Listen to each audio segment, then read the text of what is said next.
Hi, welcome to Prep Elevate students. आज के video में हम लोग अर्थमेटिक के कुछ क्वालिटी क्वेश्चन सॉल्व करेंगे। तो चलिए आइए स्टार्ट करते हैं। तो देखिए हमारा पहला क्वेश्चन है, a bakery bakes cake with the expectation that it will earn a profit of 40%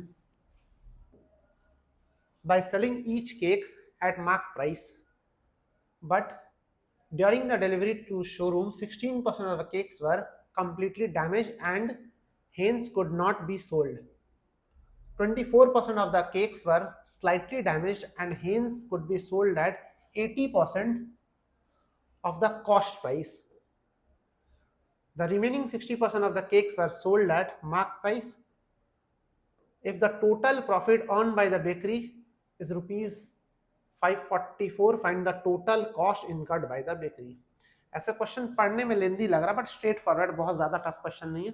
तो या तो आप एक्स लेकर के स्टार्ट कर सकते हो, ऐसा कुछ कहीं डेटा तो दिया नहीं, बस प्रॉफिट दिया लास्ट में, या फिर बेटर होगा कि 100 का मल्टीपल ले लेते हैं, बहुत इजी हो जाता है उससे क्वेश्चन।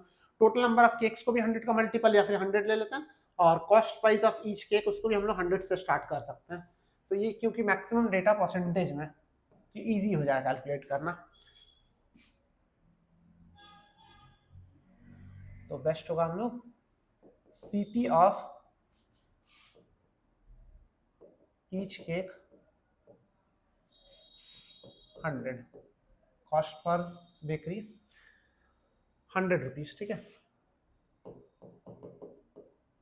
और let's say total number of cakes वो भी 100 लेते हैं, टोटल नंबर ऑफ केक वो भी हम लोग 100 लेते हैं। अच्छा, एक केक का जो कॉस्ट था फॉर बेकरी वो 100 रुपीज था, और टोटल नंबर ऑफ केक्स वो बनाया कितना 100, तो total cost for the bakery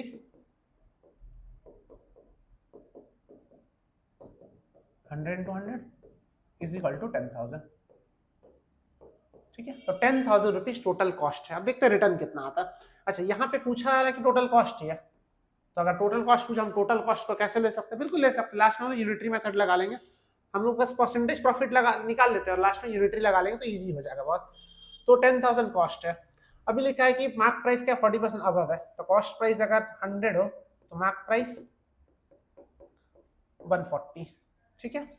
और जब सेल करा उसको 16% केक्स कंप्लीटली डैमेज हो गया। अब हम लोग निकालेंगे कि कितना पैसा रिटर्न आ रहा है। टोटल पैसा इन्वेस्ट किया गया 10,000 और रिटर्न कितना आता है, तो 100 का 16% 16, तो पहला जो 16 केक्स था वहां से कुछ रिटर्न नहीं आया बिकॉज वो कंप्लीटली डैमेज हो गया, वहां से रिटर्न 0। नेक्स्ट जो 24% ऑफ 100, 24 केक्स था, उसमें से रिटर्न क्या, 80% ऑफ द कॉस्ट प्राइस क्या था 100, तो 24 into 80 1920, एंड रेस्ट बच गया 60 केक्स, वो मार्क प्राइस पे बेचा गया, मतलब 60 into 140 160 into 140 8400। तो टोटल रिटर्न कितना पैसा है देख लेते हैं, इसको ऐड कर देंगे तो 10320। अच्छा, ये कॉस्ट था, ये इतना पैसा रिटर्न आया, तो प्रॉफिट दिख रहा है इजीली, 320 रुपीज का प्रॉफिट हुआ आउट ऑफ 10,000 into 100, तो ये तो 3.2% आ रहा, तो 3.2% का प्रॉफिट हुआ। अब हम लोग को बस इक्वेट करना, 3.2% प्रॉफिट हुआ और टोटल प्रॉफिट यहाँ पे गिवन है 544 रुपीज। हम लोग क्या फाइंड करना, कॉस्ट प्राइस, कॉस्ट, ठीक है, cost incurred by the bakery. तो 3.2% इज इक्वल टू 544, 100% कॉस्ट हमेशा 100% होता है, is equal to what, 544 by 3.2 into 100, तो 32 से कैंसिल हो जाएगा, 32 1 जा 32, 3 224, 32 7 जा, तो 17,000 आ जाएगा टोटल कॉस्ट, ठीक है। टोटल कॉस्ट इज 17,000 ऑप्शन है, ठीक है। तो क्वेश्चन लेंदी था थोड़ा बट बहुत ज्यादा टफ नहीं था। देखते हैं हमारा next question. Shashi had a certain amount of money. He invested 2/3 of the total money in scheme A for 6 years and the rest of the money invested in scheme B for 2 years. Scheme A offers simple interest at a rate of 12% per annum and scheme B offers compound, ये simple interest है, a compound interest of 10%. और total interest given है। Again straight forward question है, what is the, पूछा क्या, total amount invested bye, investment पूछ रहा मतलब प्रिंसिपल। तो प्रिंसिपल को अगेन एक्स ले सकते हैं, लेकिन हमेशा कोशिश करना कि एक्स नहीं लेकर के, यहाँ पे फ्रैक्शन जब भी दिया 2/3 है और यहाँ पे रेस्ट बची 1/3, तो 3 के मल्टीपल में 3x ले सकते हैं आप, 300 भी ले सकते हैं। अगर 300 लेंगे लास्ट में इक्वेट करना होगा तो 3x ले लेते हैं। टोटल इन्वेस्टमेंट 3x, तो फर्स्ट 2/3 तो 2x हो गया और सेकेंड पार्ट x हो जाएगा। 2/3 हो गया 2x, तो जो बच गया हमारा 1/3 वो x। अच्छा, फर्स्ट पार्ट का टाइमिंग गिवन है 6 इयर्स और इसका गिवन है 2 इयर्स। सिंपल इंटरेस्ट का रेट है 12% एंड कंपाउंड का रेट है 10%।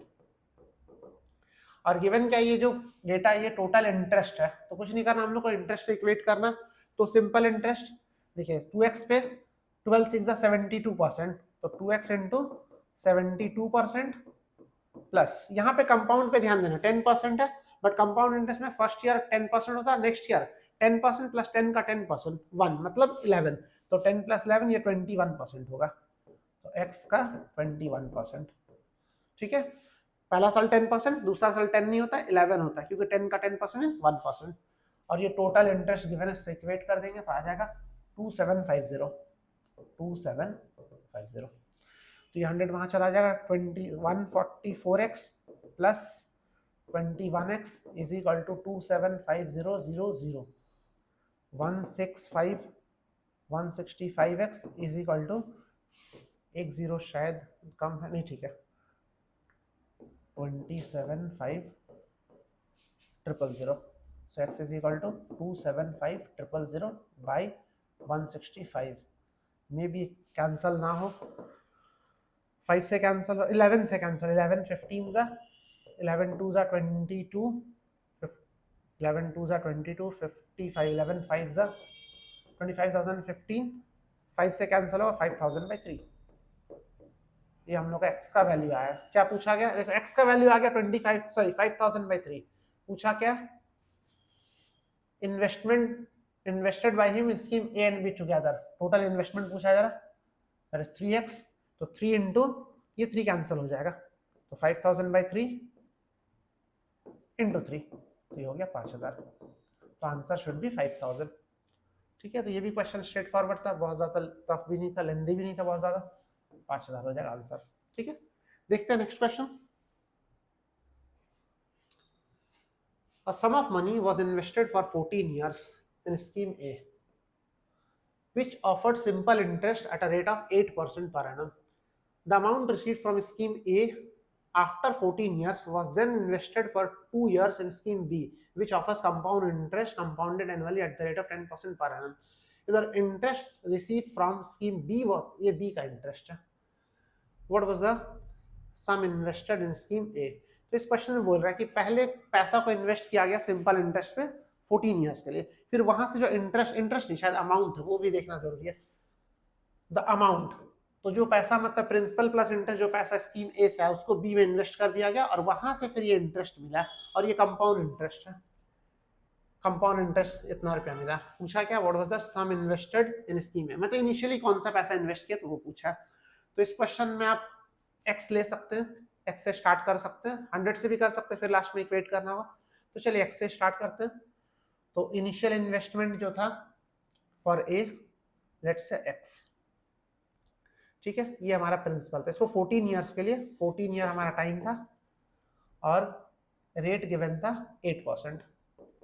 तो यहाँ से इंटरेस्ट क्या आएगा, तो I is equal to PRT/100, तो यहाँ से जो इंटरेस्ट मिला होगा x इंटू 14 इंटू 8/100, तो ये आ रहा 1.12x, 1.12x ये पैसा यहाँ से रिटर्न आया, सॉरी ये इंटरेस्ट है, रिटर्न आया होगा मतलब कौन सा, यहाँ पे लिखा है कि जो पैसा रिटर्न है उसको इन्वेस्ट किया, ये तो इंटरेस्ट मिला, तो अमाउंट क्या हो जाएगा, principal plus interest x plus 1.12x is equal to 2.12x।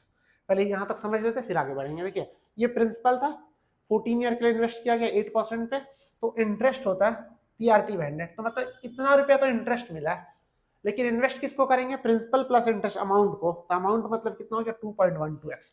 अब इस पैसे को इन्वेस्ट करेंगे 10% पे कंपाउंड इंटरेस्ट पे। अब यहाँ पे कंपाउंड इंटरेस्ट का फॉर्मूला नहीं लगाना, उससे क्या होगा, लेंदी हो जाएगा।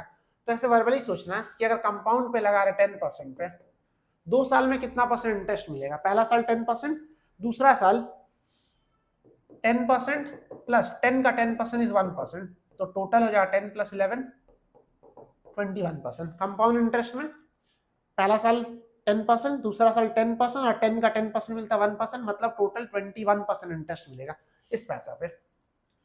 तो क्या आ जाएगा इंटरेस्ट, 2.12x हमारा प्रिंसिपल होगा जो बी में इन्वेस्ट किया जाएगा, इनटू 21% और इज इक्वल टू जो पैसा गिवन है उससे इक्वेट कर देना 6678 से, 6678। तो x इज इक्वल टू, ये तो कैंसिल होना चाहिए पूरा, 6678, ये 100 चला जाएगा ऊपर और डिनोमिनेटर हमारा क्या आ जाएगा 2.12 इंटू 21। तो यहाँ डेसिमल हटा के यहाँ पे 2 जीरो और लगा देते हैं, तो 21 से कैंसिल होना चाहिए, 21 3 या 63 37, 21 1 या 21 16 168, 21 8 जा 168, 212, इसको डायरेक्ट भी काट सकते, 212 का 1.5 टाइम्स है ये, डायरेक्ट भी आप कट कर सकते हैं। तो 1.5, 12 का 1.5 टाइम्स 18 और 2 का 1.5 टाइम्स 3 इज इक्वल टू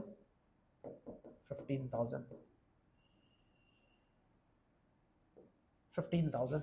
ठीक है, तो आपका कैलकुलेशन थोड़ा देखिए, कैट में वैसे कैलकुलेटर यूज करने देता है, बहुत सारे एग्जाम में नहीं भी कैलकुलेटर यूज करने, और जहां पे कैलकुलेटर यूज करने मिले भी हर क्वेश्चन में कोशिश करना कैलकुलेटर यूज नहीं करना, बिकॉज वो स्क्रीन कैलकुलेटर मिलता है जिससे आप बहुत ज्यादा यूजुअल नहीं रहते हैं। तो इसका आंसर होना चाहिए 15,000। ठीक है, तो इस वीडियो में हमने कुछ क्वालिटी क्वेश्चन डिस्कस किया, नेक्स्ट वीडियो में हम लोग कुछ और क्वालिटी क्वेश्चन डिस्कस करेंगे। इस वीडियो को आप एक बार देख के इसको अच्छे से प्रैक्टिस कर लीजिए। तो चलिए मिलते हैं नेक्स्ट वीडियो में। Thank you so much for watching.